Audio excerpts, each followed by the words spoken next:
Welcome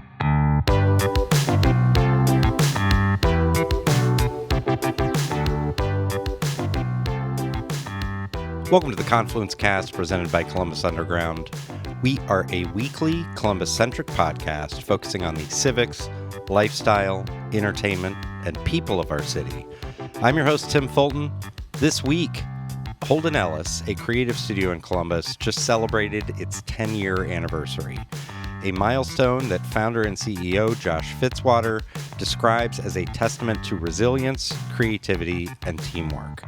I sat down with Fitzwater to discuss the journey of Holden Ellis from its humble beginnings to becoming a sought-after agency specializing in healthcare branding and digital experiences.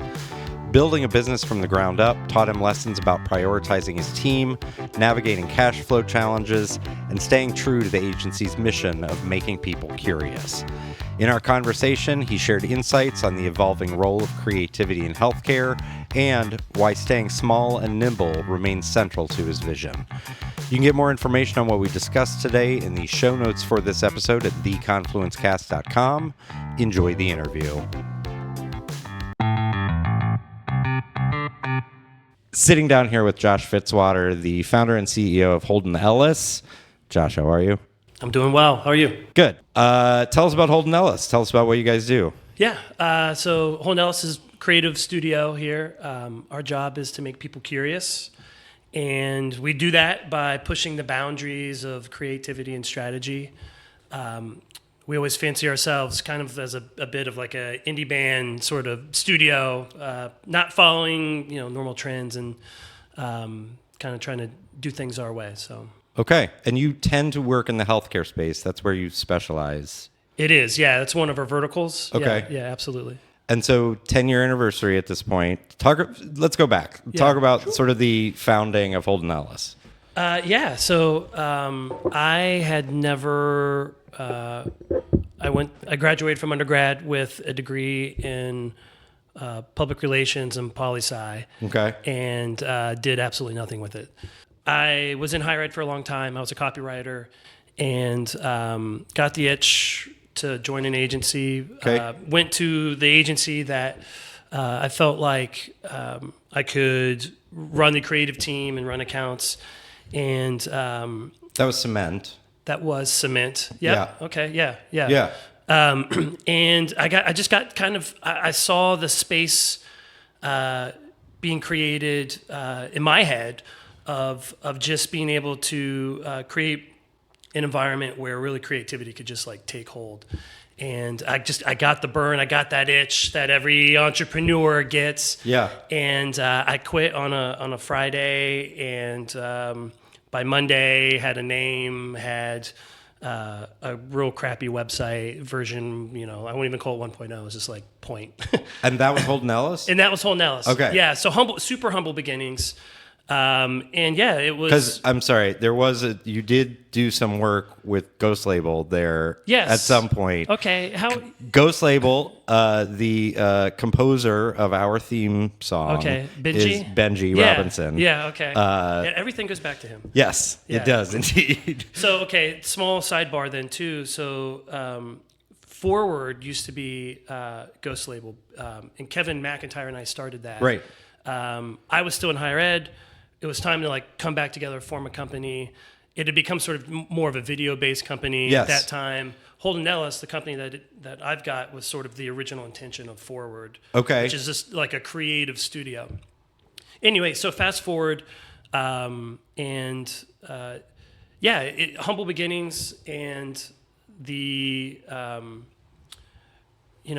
think like looking back in 10 years, there's just been a lot of good entrepreneurial lessons. I was sort of like a reluctant entrepreneur. Mm-hmm. Wasn't prepared for really what was about to happen. Yeah. And just sort of, locked arms with this idea, and off we went. What's the name come from? My son. Okay. Yeah. So, okay. Like pendulum swinging. So Cement marketing was a good name, but had kind of like, I wanted a name that meant something to me. Yeah. and kept me honest. And so I slapped my son's name on it. So his name is Holden Ellis Fitzwater. Okay. And so, yeah. There you go. Yeah. And so talk sort of through, was there much of a learning curve based on what you were doing at Cement? I know a bit about the space, right? Like I know that you are dealing with RFPs and you're up against other agencies to pitch things, and there's a certain amount of like filling your pipeline. What do you think that you were aware of everything you were about to take on accountability wise? Because it's at least one mouth at home that you're feeding in addition to yours. Yeah. But then you take on employees, you take on contractors, you take on that accountability. Talk about that and sort of like how those early years went. Mm-hmm. I mean, cash flow is a real thing. Yeah. Right. Yeah. I mean, there were a lot of good lessons. I think the early ones were, and maybe for better or for worse, after like the first month, it was about prioritizing everybody else. Okay. I knew that I would get mine eventually. Yeah. And so we staffed up, all the money went back to the people, and it was tough because learning how to balance things, how to, there was in the early years, there's like a giant payroll struggle. Any fresh business has got those stresses. And we did it organically. There was never an investor. There was never for a long time even like a business loan. It was just get the work. And did you have some clients to start? Like no. You had enough to? Okay. No. A smarter business. You person didn't would have done leave that. with anything. Yeah. And it was important. Start. Yeah, it was important to kind of like do it the right way. And so there was no leaving with a client or anything like that. Right. So it was really humble beginnings for a long time. The thing that I learned was it was just like how important the team is. Mm-hmm. And we've had so many iterations, and as the visionary, you can only do so much. Right. You have to have a good team. And there's been times where we've had the right team members, and we've had the moments where we've had the wrong team members. Yeah. But I think that was that, and just like you can't, every 2 weeks payrolls come in. Right. And accounts receivable is also a thing. And like at that time, you just have to do everything you can. You believe in your dream so much. You believe in this company so much that you do everything you can to, in those tough times to push through. Now that you're 10 years down the road, do you feel like you're still able to be as hands-on as you want to be, or do you try to be hands-off when you're like, I'm not really passionate about this project, but it's paying the bills, and I have somebody who can do storyboards and do frankly, write out the RFP and paint a vision? I mean, what's nice is being a smaller agency is there isn't a project that comes in that I'm not passionate about. Great. And it's a super fortunate place to be in, but we can be kind of choosy as to who we work with, and we're excited about everything. Good. And I think our job too, and this is where I think people get it wrong with agencies, is it's not that our job is to find like the sexy projects. Our job is to make it sexy, right? And so people might come in with something that's complicated or it doesn't seem very design indicative. Okay. But our job is to bring that. Our job is to figure out how to tell a story. Our job is to make something interesting, position it to be interesting, even if on surface it seems like maybe this is a boring thing. It's our job to make it exciting. Talk about the model a little bit. I've been exploring a lot about, this is me personally, like how does XYZ industry work, right? This is everything from like, how does horse racing work to how does horse racing work? I don't know, but I know more than I did 2 weeks ago. Or how does name, image, and likeness contracts work? Or how does a bookstore work? Or a bicycle shop? And like there are things in your industry that I imagine if you're not in it, people don't quite understand. Like, I don't know, like how do you have clients that are just on retainer, or are you purely project based? We used to be retainer, okay, and have kind of moved away from it. I think on a long enough timeline with retainers, it becomes there's a bit of an imbalance of like squeeze for I'm paying for X amount of hours a month. Yep. And then like creative deliverables. Yep. Sometimes that thing that's like this big and that small took a long time to do. And so there becomes this like but weird... that's why you get paid this month and this month, right? Yeah. And I think partners matter too, right? Some partners get that, some partners don't. It becomes like an hour's squeeze. And when you say partner, are you talking about the end client, the end client, or another agency? Because there's going to be agencies of record, right? That like may be the ones that are. And when I say RFP, it's a request for proposal, but basically like, hey, what do you want to? We want to do a TV ad. What would you like to do with this TV ad? Yeah. And based on your response to that and what the end cost may be, you may or may not get the job. Right. Some of those are coming through other agencies, right? And are you going out for that, or are you just a pure client agency? Yeah, I think our success rate is better when we just are talking straight to the client. Okay. That does happen sometimes where there's another agency involved. We play nice in the sandbox with anybody. So yeah. I think one thing that we pride ourselves on being pretty egoless. We have high expectations but, for your product. Yeah, but right. we can play nice with everybody. So yeah. Talk about the portfolio. Like, what are you proud of that you guys have put out in the world? Yeah. So this goes back to kind of what you were talking about too. So we're working with. So we do a lot in healthcare. Mm-hmm. So on one side of the coin, we're working with large like Fortune 10 companies like McKesson. Okay.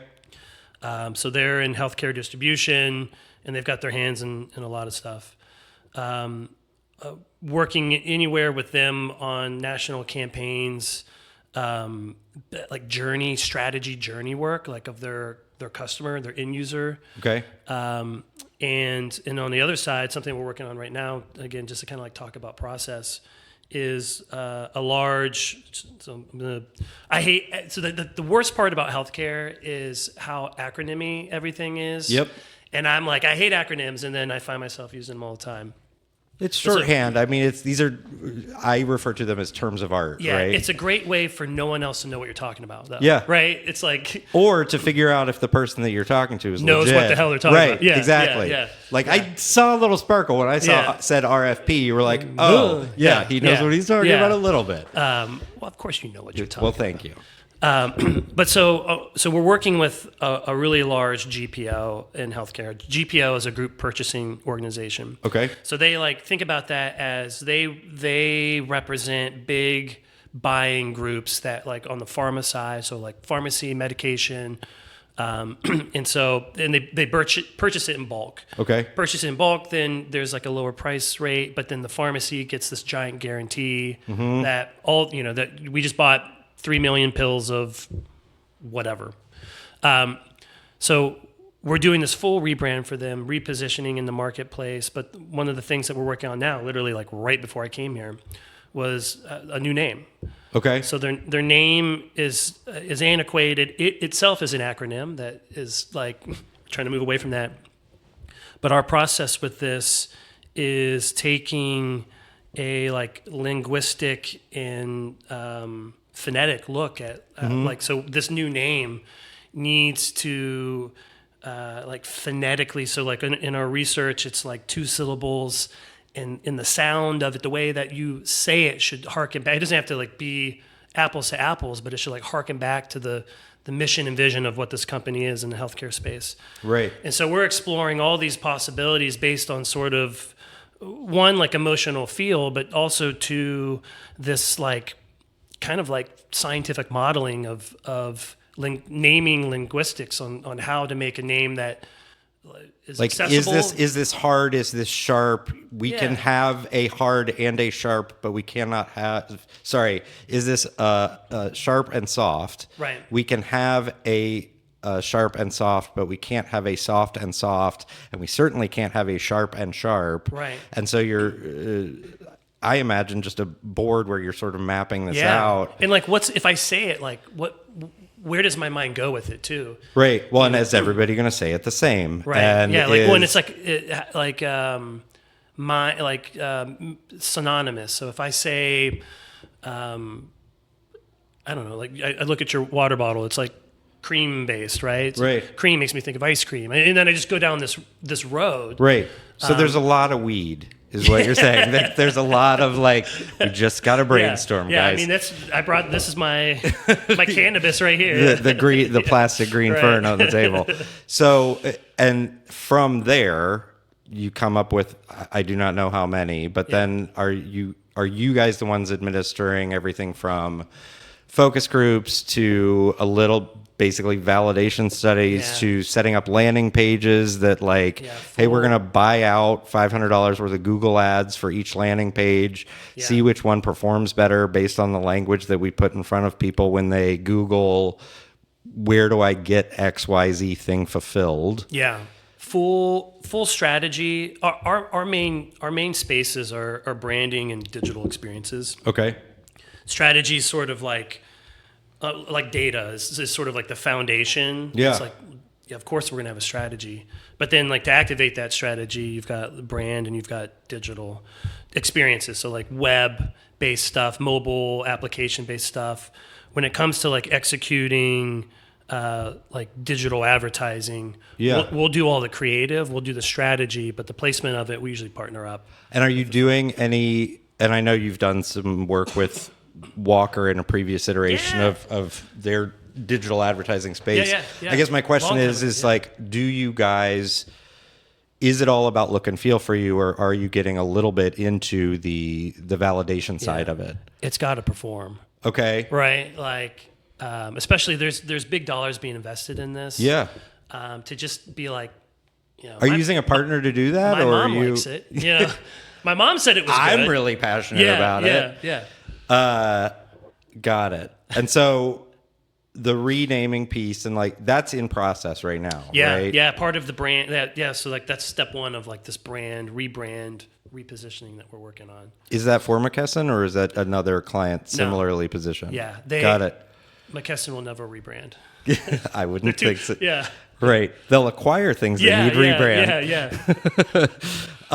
Talk about, so can you talk about that, like basically the audience engagement side of it, of like, when are you done with a project? Are you done with it when it's out in the world, or are you like, certainly, yes, you're putting it in your portfolio, you're putting it on your brand new website, which folks should go and check out. But when does the end of the project come for you? When the deliverable is done? Yeah, kind of. Okay. I mean, it just sort of depends. Like, so for example, and not to only have healthcare examples, but since we're like talking healthcare. Yeah. So earlier this year, we did the first ever national advertising campaign for McKesson. Okay. So one of their business units is medical surgical. So gloves, syringes, all the like healthcare products. Mm-hmm. And so our first we went through and figured out what their value props were. So what's your value proposition on how you're positioning yourself in the marketplace? And from there, then we went and created a couple different campaigns, but what we found was a way to differentiate, and that's kind of like our sort of like big thing, especially in healthcare. Everything is pretty vanilla. No one's like, one person one time made a web page with like blue, and they're like, oh my God, that's healthcare. It's healthcare blue. Right. And then they're like, well, the reflex color blue is orange, so we got to put some orange in there. Yeah. And then it just was like that for like 20 years. And so we're any client that we work with, any person that we talk to, anyone who's trying to be successful in anything needs to differentiate. And what's fun about the healthcare industry right now is a lot of it's the same. Now you get into like healthcare tech startups, they kind of, they're straddling the startup space, so they understand the point of brand and narrative and storytelling. But because they're a startup, they have to, right? They have to, yeah. But then like once you're past that, some of these people they kind of like lose their way. They forget what got them there, or they become too big that sort of things become so antiquated and disconnected and siloed. But so we created this campaign called Meet the Moment, where we are taking more of like an emotive appeal to the healthcare workers. Okay. So instead of trying to get them to buy the gloves, it's like, hey, the whole campaign is like, we understand your day to day. Like we're just here to help you do your job better, and your job is really tough. Yeah. And we're gonna we are there in the moment. Yeah, and it's about like empathizing with them versus trying to sell them. So it's a very soft strategy, but very conceptual and appealing to them emotionally. And so that campaign, when we created it, we created an entire year's worth of everything. Of the content that ends up getting going around. Right. Yeah. And that's, well, what's interesting there is the psychology, right? If your audience there is the nurse that grabs the glove, that nurse may actually not be the person that buys the glove, but they are the person that expects the glove. Yeah. Right. And so we want the person that's going to buy it too. Right. Like the procurement, like we have part of our campaign is targeting procurement people. Okay. Because they're buying it. Right. And they've got several options. One of them's local here, Okay. Yeah. Where do you want to be in 10 years? That's a great question. Do you like this space? I love it. Okay. Yeah, I can't. I'm broken now. Like Okay. I can't do anything else. Well, you did a nice ad for Kemba a couple months ago, right? Oh yeah. Oh no. Yeah. I mean, I can't do anything other than creative. Oh yeah, got it. Yeah. Well, but where does Holden Ellis want to be as an agency in 10 years? Yeah. Like, I think we want to be still here. Okay. I think Columbus. Yeah, Columbus is just such a great place to have a business. We want to stay small. Okay. I think being small lets us stay nimble, lets us be choosy. And as markets go up and down, there's no people. If you work here, you just work here, right? You don't have to worry about 30 people off because we over rotated and got too big. So I think it's staying small. It's staying true to what we believe in, which is making people curious. Okay. So right now that's branding and digital experiences, but we're not going to be so blinded to other opportunities. If it's something, again, I mean, we were working on a project where we were talking about too, like integrating just like augmented reality into some of these like big sort of like muralscapes that we're working on. And that's all about making people curious. That's like this nice surprise and delight moment, diving deeper into the creative. So, like healthcare startups, that's the space that we like. One, all they want to do is differentiate, and the other one is ripe with needing differentiation. So, but we don't want to be too blind to what comes next. But yeah, I think just staying true to our core values, and growing. Okay. Yeah. I end every interview with the same two questions. What do you think Columbus is doing well, and what do you think Columbus is not doing so well? Well, not to sound like a broken record, but I think Columbus is a great incubator for businesses. Obviously, like prisoner of the moment, I happen to be one living in it. Mm-hmm. But it is an environment that one is full with really creative people. Really, I'll break out of like the agency stuff. Just really accepting people, curious people, which makes it a great little testing ground for any type of business. Mm-hmm. The rent's good, cost of living is good. My kids, I can still run a business and do all the kid stuff. Mm-hmm. You've got that still like Midwestern kind of like all shucks charm. Mm-hmm. But then at the end of the day, which actually I think is a misnomer, like I think Columbus is like a go get it city, where there's a ton of entrepreneurism. It gets drowned out by like the big, Cover My Meds unicorn and Root and Olive, right? Those ones were the big three. But there's so many. Two varying successes. There's a whole spectrum there. Yeah. but like, and whether they made it or not, like the ones that made it, I mean, are so successful, and the ones that didn't, like, still had a great run and provided jobs to a bazillion people. So I'd say that's probably what Columbus is doing right. I think what Columbus is doing wrong is, I feel like it's still, the people who live here get it. But I think there is a, however the city is personified, it feels a little wrong to me. I feel like we're still chasing like Nashville and Austin. And it's like, who cares about either of those cities? No, they're both great. They're great. Yeah. But like, I feel like we're still chasing and saying, well, we're the new Nashville. It's like, no, we're Columbus. We're not Nashville. Right. We're not Austin.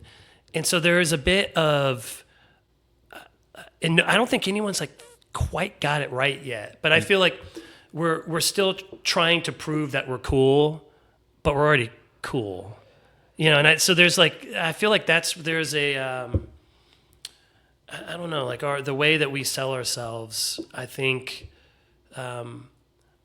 we should just own who we are more. Yeah. I think of, what's the place that like, they're like, we're weird, Asheville. Yeah. Right. They're like, we're Well, weird. it used to be Austin, Or, yeah. but, So then that, yeah. but Asheville also has a Yeah. whole like keep Asheville weird Yeah. vibe. But that's also a reaction to getting big really fast and Yeah. getting a large tourism industry Yeah. really fast. And you need that. Yeah. And I'm pro tourism and I'm pro Columbus getting big. And it's just, I don't think we found that like narrative hook of really. So we had a conversation at the big table, which was recorded, and the audio is kind of not great. And so it's probably just going to be a story on Columbus Underground. And all credit to Adam Burlett for being the first one to say it, is that Columbus is a teenager. Yeah. And Yeah. it is pretty darn clear where it's going. It is pretty darn clear what's happening.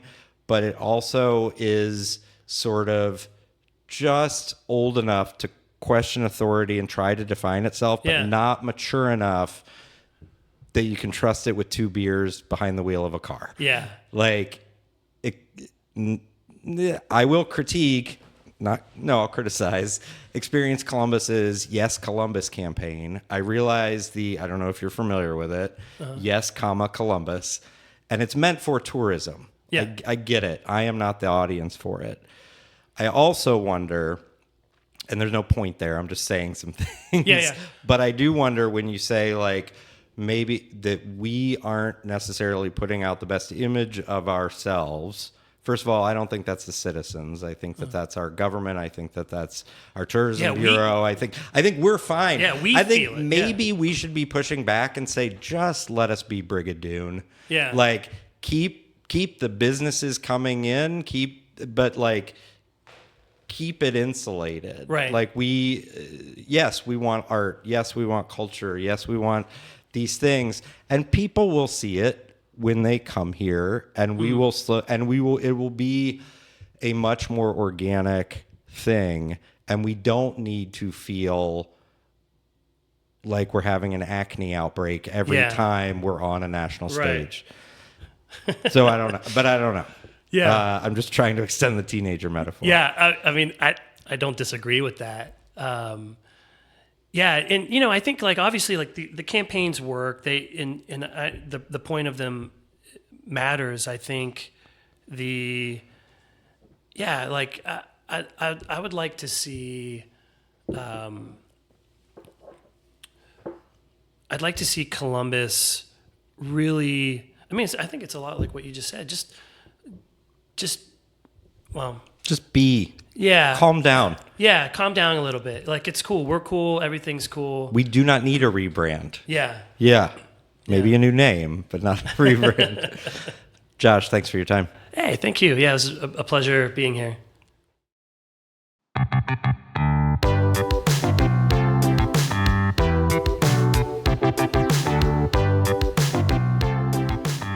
Thank you for listening to the Confluence Cast presented by Columbus Underground. Again, you can get more information on what we discussed today in the show notes for this episode at theconfluencecast.com. Please rate, subscribe, share this episode of the Confluence Cast with your friends, family, contacts, enemies, your favorite designer. If you're interested in sponsoring the Confluence Cast, get in touch with us. We can be reached by email at info@theconfluencecast.com. Our theme music is composed by Benji Robinson. Our producer is Philip Cogley. I'm your host, Tim Fulton. Have a great week.